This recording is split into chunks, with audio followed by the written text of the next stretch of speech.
We've come to the end of the month of March 2020, and what a difference a month makes.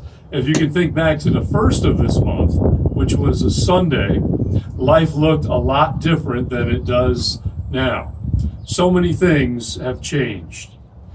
We think of ways in which it's changed for the worse, with isolation, with losses, lost time and lost jobs and lost wages. And yet, if we look closely and see God's work in all of this, it's actually easy to see a lot of good in this as well. There's a story in the Bible, and it's actually celebrated this month, that tells this story. I want to invite you to a book. You can join me there in the Bible. Esther. Right smack dab in the middle of this month was the holiday Purim. It's what the book of Esther is all about. And this holiday is about when you think something is going to be the worst, and yet God turns it into something very different as a result. Here's the story in an overview of the book of Esther. In chapter 1, we meet a man. This is the man who runs the world. He's known in history as Xerxes, the king of Persia. He ruled over everything from Africa over to India in modern times, over many states, provinces, and places. He ruled it all, and like so many men who rule in that way, he was on a power trip. It was all about himself, expressions of himself, celebrations of himself, and chapter 1 is about him, the man who ran the world. In chapter 2, we meet the second man in this story, and that is the man who serves God. His name is Mordecai. He becomes the hero of this book, and he also is the caretaker of the title character of this book, Esther. He's the one who's a matchmaker of sorts, as he sets in motion a chain of events that will lead Esther to meeting the king, ultimately marrying the king, and becoming a queen. Then in chapter 3, we meet the final man of the three major men of this, and this is the man who causes trouble. His name is Haman. And Haman gets so mad at one person for such a small thing, and yet his heart is in such a way that he can't overlook it. He can't just move past it. Instead, he wants to exact vengeance, not only on this man, but everyone of his kind, everyone of his race, the entire nation of Jews. And so that's how this story is set up. And it starts this way. Through what seems like random chance, literally a rolling of the dice, Haman lands on a date on the calendar when he wants to kill Jews. That date is Adar the 13th. It was celebrated this year on March the 14th. And that day was a day when he got the king to approve the annihilation of Jews. It became illegal for no other reason than the person's nature or ethnic background to kill Jews on that day.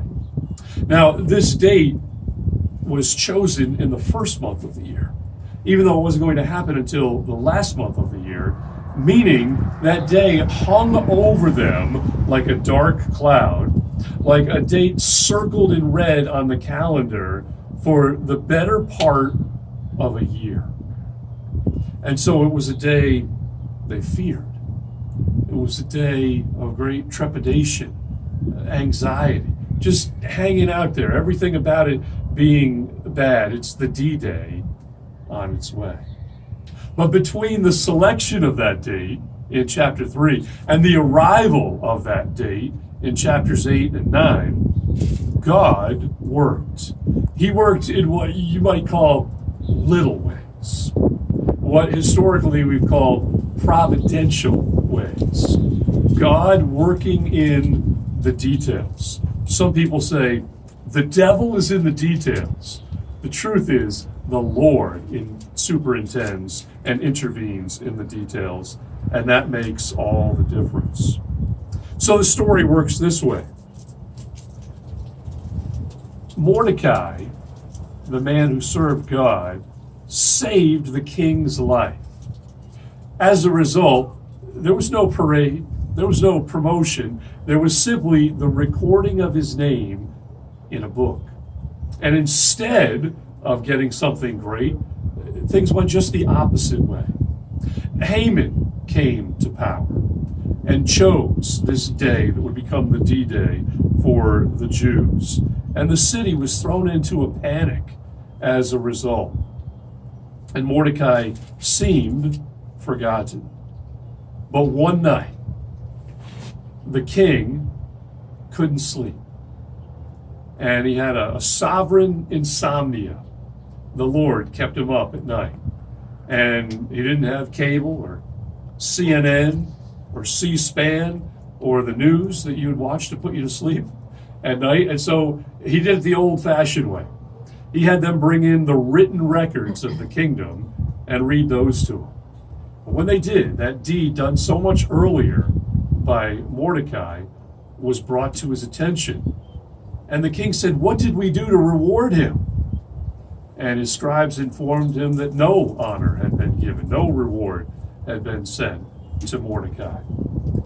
And so the king wanted to honor him. In God's sovereign timing, in just that moment, the bad guy, Haman, had entered the court and wanted to ask the king a question. The question he wanted to ask was, could he hang Mordecai on some gallows he had built?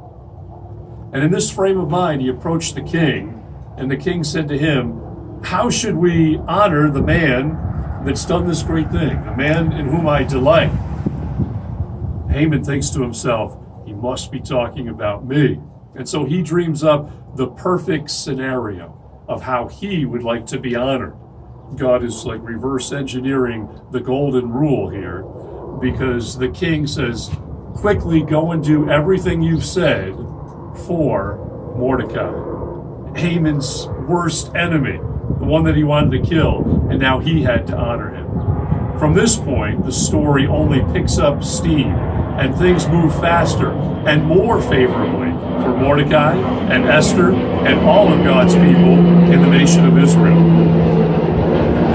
By the time that the date actually rolls around, Adar the 13th, this date with destiny that they were so upset about, so anxious about, instead of it being a bad day, the Jews are now allowed to defend themselves and fight off anybody who would come after them.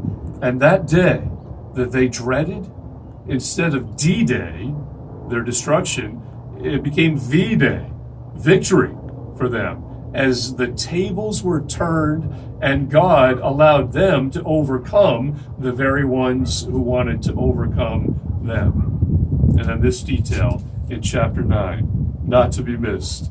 I love this.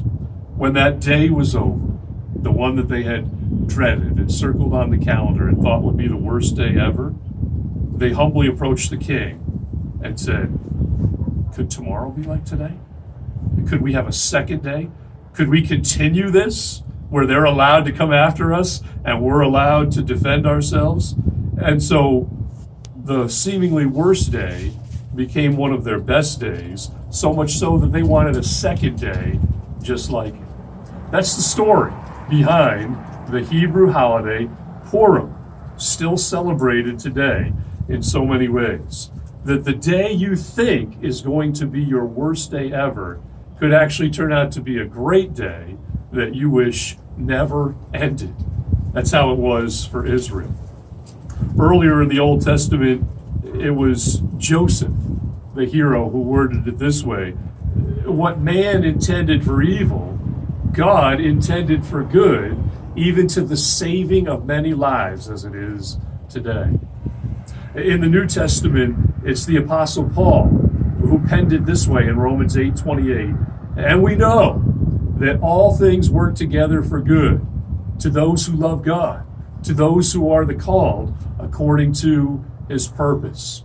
And these events in our lives, like the one we're dealing with this March of 2020, the coronavirus and all of its impact on us, these things that by themselves are bad and evil and harmful, God can work them together to lead to a great ending, so that when we look back, we can say with Joseph, what seemed to be bad has actually turned out to be good and can lead to the salvation of many souls. Or we could say with Paul, God has worked these things together for us and for his cause to bring about great results. That's the story of Purim. That's the story of this world. That's the story of our great God, and may it encourage you today.